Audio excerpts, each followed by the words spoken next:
Hello, my name is Reese Hendricks, and today I'm presenting a retail market analysis for Target Corporation. Our goal was to determine the velocity of e-commerce growth over the past 5 years to see if we should continue converting backroom store space into digital fulfillment hubs. We followed the data analytic lifecycle to ensure that our strategy is backed by cloud-stored verified data. To analyze Target's digital shift over the last 5 years, I followed the data analytics lifecycle, a structured framework that ensures data-driven insights are both accurate and actionable. I began with the business understanding portion of it by defining how e-commerce growth impacts Target's supply chain. And that helped with the generation of the data. Because I was looking for data that already existed, I needed to know what to look for and what questions to ask. And from there, I could move on to the collection of the data. I used official US Census Bureau time series data. During the data processing, I used Excel to clean and standardize a few columns and change up what information we needed, because the data that was collected from the US Bureau was abundant. There was a lot of information, but not all were relevant to the questions that we'll be asking today. From there, I went into storage and management. I managed the data storage by migrating the structure into Google Cloud Storage and BigQuery. And finally, I performed the data analysis by using SQL to identify growth, velocity, and sustainability, which I then transferred into visualization, and so that we could clearly interpret the permanent shift in consumer behavior.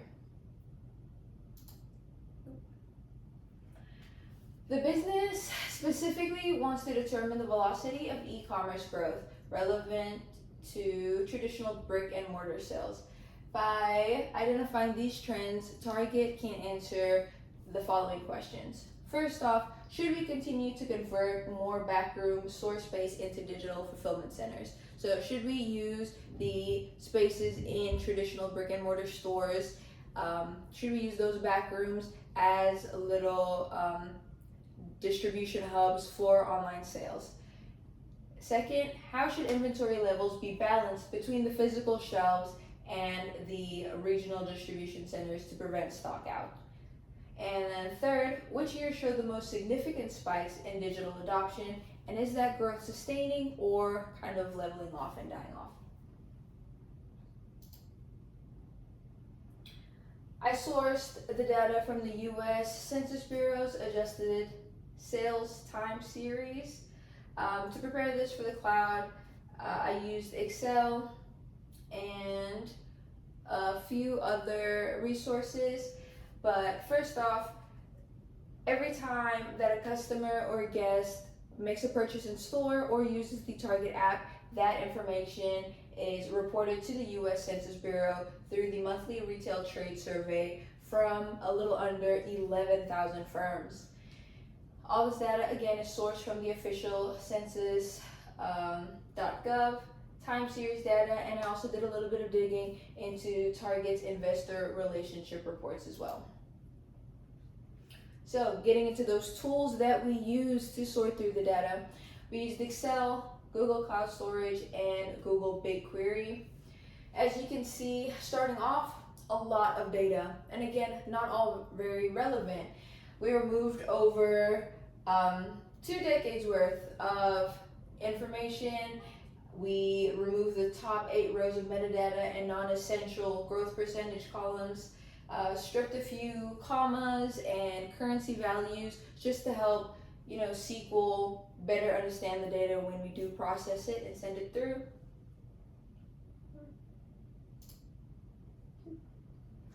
Okay, and then going into data storage, I used Google Cloud Storage and BigQuery.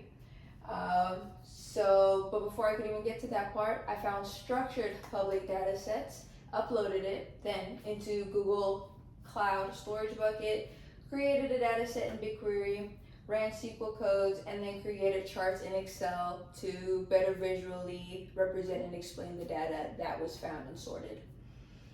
The data is structured because it was all in defined SCV formats with very specific and neat columns and rows, and it was analytical. It was not our regular day-to-day transactions. It was for a higher level of more business intelligence and trend analysis. There you go. So, getting into the three questions we asked. First off, should we convert more back rooms of the physical stores into digital fulfillment hubs? We entered and ran the query, and this just helped us calculate the average e-commerce sales for each year to show how much space and labor should be shifted towards the digital fulfillment. Next off, which year showed the most significant spikes in the digital adoption, and is it leveling off? After running this, it helped identify the digital shares of the market. We looked for the largest jump, which happened to be in 2020 during the pandemic, and compared it to more recent 2024, 2025 quarters to see if there is still a climb. With that,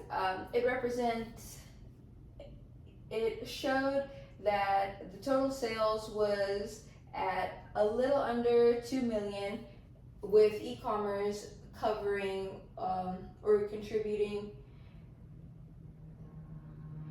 310,000 of that. So this just showed a massive multi-billion-dollar proportion every quarter, which was contributed by the e-commerce sales, and it showed that inventory should be pushed to local stores to support the drive up and ship from stores that the customers were enjoying so much, and not just in the pandemic but in recent years as well.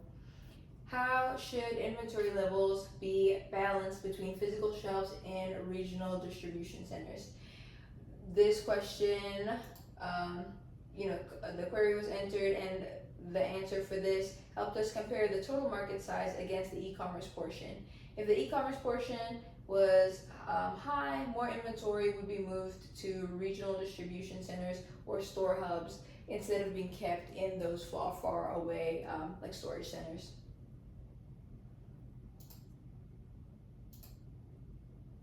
There you go. So yes, taking a look at the visual and interpretations. If you take a look at this table here, it's just answering the question of how inventory levels should be. It's taking a look at the growth and velocity and the fulfillment hubs. As you can see down below, it measures from 2020 to 2025, and in 2020 there was the biggest percentage growth. As you can see, we have 18%, but ever since then there has been a steady growth. There's been 6% in 2021, 9% in 2022, 8% in 2023, and then 4% in 2024. And although these numbers don't seem very significant or big, this is just because this is the year-over-year growth rate. But if you look at the total growth from 2020 to 2025, it has grown 53.5%, which is huge.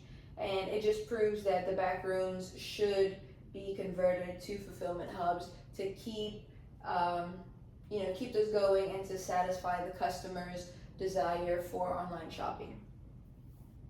And then this right here just shows the inventory balance chart. Again, it shows that the most recent data in July 2025. It shows those really high sales, and then it shows that the e-commerce contributes a good amount of those sales as well.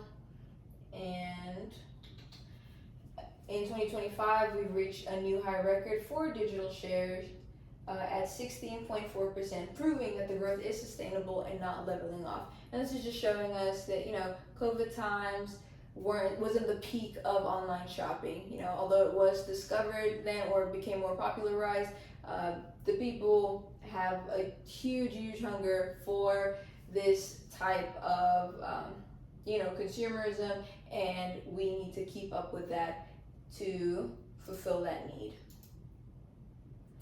Perfect. So basically everything we went over, it just showed that the stores, using the physical stores as hubs, is the right path to go on. It shows that our digital adoption has surpassed even the 2020 pandemic peak, and we have to continue investing in local sortation centers to handle this permanent shift in consumer behavior. Thank you.